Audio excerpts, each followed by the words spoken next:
Welcome back to Cooking with Hua. Today I'll be making Asian pork meatballs. The list of ingredients for my Asian pork meatballs will be listed down in the description box. Add in salt, black pepper, and 5-spice seasoning, along with your diced chopped onions, cilantro, and garlic. I'm using Japanese panko breadcrumb along with 1 egg to help bind the Asian pork meatballs. And then you're going to want to add in your sauce, which is oyster sauce and Worcester sauce. If anyone knows how to pronounce Worcestershire sauce correctly, please comment down below. Mix everything together until it's well combined. And then after that, we're going to shape the Asian pork meatballs. And make sure not to overmix it because you want them to be bouncy versus very dense.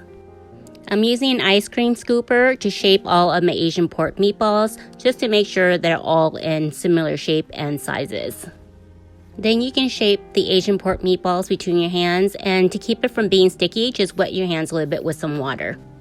And my recipe made 17 Asian pork meatballs. Place your Asian pork meatballs in the fridge for about 15 minutes so they can firm up. I'm choosing to air fry my Asian pork meatballs, so I'm preheating my air fryer for 5 minutes at 400 degrees. I coated the bottom of my air fryer with some cooking spray oil and then place my Asian pork meatballs. I will be placing them in the air fryer at 380 degrees for 15 minutes. Halfway through, you do want to take it out and shake your Asian pork meatballs.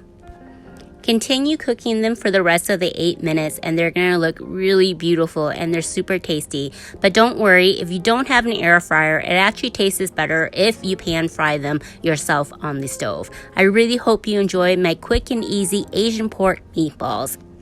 You can eat this with a bowl of rice and throw some crunchy peanuts on top with some sriracha, or you can just wrap them up with lettuce like I have. If you haven't done so already, please like, comment, and subscribe and hit the notification bell. Thanks, everyone.